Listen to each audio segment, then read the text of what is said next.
Hey everyone, this is Mustaqim and welcome to my YouTube channel Mustaqim's Throttle। তো আশা করি সবাই ভালো আছেন। আলহামদুলিল্লাহ আমিও ভালো আছি। আমি আজকে যে বাইকটা রাইড করছি বাইকটা হচ্ছে Suzuki Gixxer FI double disc. যে বাইকটা মার্কেটে খুবই জনপ্রিয় আপনারা বলতে পারেন। মার্কেটে এখন এইটার একটা বড় ভাই আসছে যেটা হচ্ছে সুজুকি জিক্সার 250। আজকে আলোচনা করব 250 কারা কিনবেন এবং FI dual disc double disc কারা কিনবেন। জিক্সারে কিছু ব্যাপার আছে, কিন্তু জিক্সারে যেমন কিছু ভালো সুবিধা আছে যেমন কিছু অসুবিধা আছে। যেমন জিক্সারে যে 250 যে বাইকটা আছে ওই বাইকটা প্রচুর তেল খায়, এটা ঠিক, কিন্তু প্রচুর পাওয়ার। 250 ইঞ্জিন ওই হিসেবে আপনারা বলতেই পারেন যে একটু পাওয়ার বেশি দিবে, এই জন্য একটু তেলও বেশি খাবে। আমার দেখা অনেকে আছে যারা জিক্সার 250 কিনেছিল, তারা এখন ওইগুলো সেল দিয়ে তারা এখন স্পোর্টস বাইকের দিকে ছুটতেছে।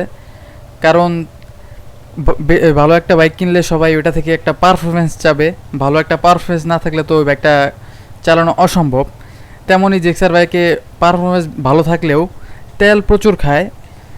শুরুতে এটা অনেকেই স্বাভাবিকভাবে নিত, কিন্তু রেগুলারলি এত তেল খাওয়ানো একটা বাইককে এটা সবাই মুখে মুখে যতই বলুক না কেন রেগুলারলি ওইটা অনেক কষ্টকর হয়ে যায়। এই জন্য সেকেন্ড হ্যান্ড মার্কেটে দেখতে পারবেন জিক্সার 250টা একটু বেশি পাওয়া যাচ্ছে।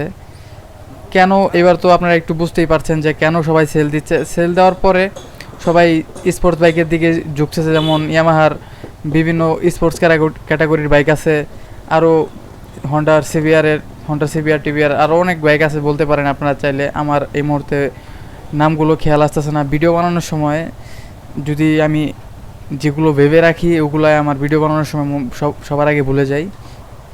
আপনারা যারা জিক্সার 250 চালান তারা অবশ্যই এক্সপেক্ট করবেন যে ওই বাইকটা থেকে একটা স্পোর্টস বাইকের ফিল নেওয়ার। আপনারা যতই দামি নেকেড বাইক কেনেন না কেন ওইটা থেকে স্পোর্টস বাইকের ফিল পাওয়াটা অসম্ভব। কেননা ওই বাইকটা ওই ক্যাটাগরিতেই বানানো, ওইটা রেগুলার কমিউটিংয়ের জন্য ওই বাইকটা বানানো। যদিও ওই ক্যাটাগরির মধ্যে জিক্সার 150ও আছে, 250ও আছে। একটা বিষয় সবসময় আপনাদের খেয়াল রাখতে হবে যে নেকেড বাইক কোনো সময়ই পারফরমেন্সের জন্য না, এটা রেগুলার রাইডের জন্য এবং অফিস আদালতে যাওয়ার জন্য, রেগুলার লাইফে ইউজ করার জন্য এটা হচ্ছে নেকেড বাইকের ভূমিকা অপরিসীম। আপনারা যদি আমি এখন যে বাইকটা চালাচ্ছি এই বাইকটা কিনেন Suzuki Gixxer FI double disc, এখন পর্যন্ত আপনারা যে পারফরমেন্সটা পাবেন ওই পারফরমেন্সটা দিয়ে আপনারা এখন পর্যন্ত হ্যাপি থাকবেন। আপনি পাবেন 40 থেকে 45-এর মধ্যে মাইলেজ যদি আপনারা হাইওয়েতে রাইড করেন। আর যদি সিটিতে রাইড করেন, যে আমি এখন যেভাবে রাইড করতেছি এইভাবে রাইড করেন, তাহলেও আপনারা 35 থেকে 40-এর মধ্যে মাইলেজ পাবেন পার লিটারে। তাহলে আপনি এই বাইক কেন কিনবেন না? আপনারা একটা জিক্সার 250 বাইক কিনবেন, ওইটাতে হাইস্ট মাইলেজ পাবেন 28 থেকে 30, এর বেশি মাইলেজ পাওয়া অসম্ভব। যদি আপনারা জিক্সার 250-তে ছাপড়ি রাইড করেন তাহলে তো কোনো কথাই নাই, 15 থেকে 20 এর উপরে যাওয়া অসম্ভব। যখন আপনারা এমন একটা বাইক কিনে এরকম মাইলেজ পাবেন তখন এটা ফ্যাক্ট ভাই, এটা রেগুলার অসম্ভব। 1 দিন 2 দিন 3 দিন তারপর এটার যে কস্ট, এটা ডেইলি যে একটা রুটিন হয়ে যাবে আপনার তেল ভরার, তেল 1 লিটারে 20-25 মাইলেজ, তো তখন আপনার পক্ষে খুবই কষ্টকর হয়ে যাবে রেগুলারলি এটা মেনটেন করার।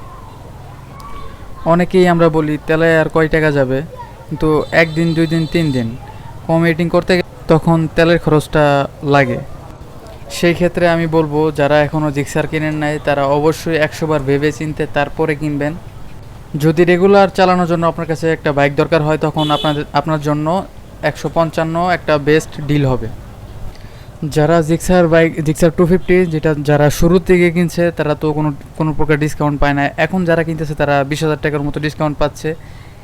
কোনো একটা বাইক যদি মার্কেটে যখন নামে, তখন শুরুতে যখন জিক্সার বাইকটার নাম ছিল জিক্সার 250, তখন এটা মার্কেট প্রাইস ছিল প্রায় 4 লাখ টাকা, কিছু কম বেশ হবে। তো এখন কিছুদিন যাবৎ শুনতে পাচ্ছি যে এখন 20,000 টাকা একদম, প্রথমত শুনেছিলাম যে ঈদের কারণে 20,000 টাকা ডিসকাউন্ট, কিন্তু এখন ওই প্রাইসটা ফিক্সড প্রাইসে পরিণত হয়েছে 3,80,000 টাকা। এই যে তারা যে বাইকটার প্রাইস কমালো এই প্রাইস এটা ইফেক্ট পড়েছে সেকেন্ড হ্যান্ড মার্কেটে। ধরেন আপনি একটা বাইক কিনছেন 4 লাখ টাকা দিয়ে, আপনি এখন বাইকটা বিক্রি করার সময় সর্বোচ্চ 20 থেকে 30 হাজার টাকা লসে বিক্রি করবেন। এর বেশি লসে তো আর বিক্রি করা আপনার পক্ষে সম্ভব হবে না। তখন আপনারা যদি বাইক বিক্রি করতে যে শুনেন যে এখন এটা মার্কেটে নিউই বিক্রি করতেছে 3,80,000 টাকা, তখন আপনাকে আরও 20 থেকে 25 হাজার টাকা লসে বাইকটা বিক্রি করতে হবে। তখন আপনার উপর কত বড় একটা লস হবে এটা আপনি একবার ভেবেচিন্তে দেখেন। তো সুজুকির যদিও বাইকের প্রাইসটা কমানোর জন্য অনেক ভালো হয়েছে, কিন্তু এটা সেকেন্ড হ্যান্ড মার্কেটে অনেক বড় একটা প্রভাব পড়ছে, যেটা এখন আমি দেখতে পাচ্ছি যারা জিক্সার সেল দিচ্ছে তারা সর্বোচ্চ তিন 3,20,25, সর্বোচ্চ গেলে 3,50,000-এর উপরে সেল দিতে পারতেছে না কোনোভাবেই। তো তাদের একটা বড় একটা লস হয়ে যাচ্ছে।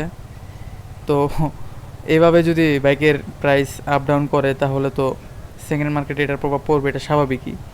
তো যারা এখন পর্যন্ত বাইকটা কিনে না, যারা কিনতে চাচ্ছে তারা এখনও ভয় পাচ্ছে যদি আরও কমে, যদি আবার বেড়ে যায়, এই ভয়ে অনেকে এই বাইকের দিকে আগাতে সাহস পাচ্ছে না।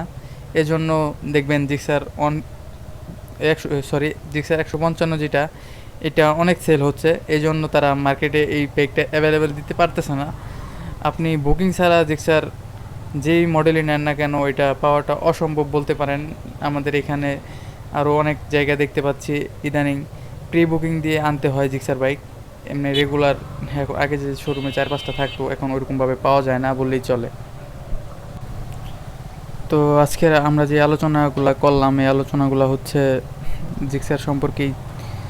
তো জানি অনেকের ভালো লাগবে এই আলোচনাগুলো, অনেকের ভালো লাগবে না। তো আমি এখন যেটা চলছে এটার বিষয়ে ঘাটাঘাটি করে যতটুকু একটা রেজাল্ট পেলাম, এতটুকুর মধ্যে আপনাদের একটা ধারণা দেওয়ার চেষ্টা করলাম। জানি অনেকের ভালো লাগবে না, অনেকের ভালো লাগবে। যারা জিক্সার 250 কিনতে চায় তাদের জন্য শুভকামনা। জানি তারা যাদের যে বাইকটা ভালো লাগে তারা ওইটাই কিনবে। অনেকের আছে 4B ভালো লাগে, অনেকের আছে জিক্সার 250 যেটা আছে ওইটা ভালো লাগে, অনেকের জিএসএক্সআর ভালো লাগে। যার যেটা ভালো লাগে সে সেটাই কিনবে। তো আমি যতটুকু ধারণা নিতে পারলাম ওইটুকু আপনাদের জানালাম।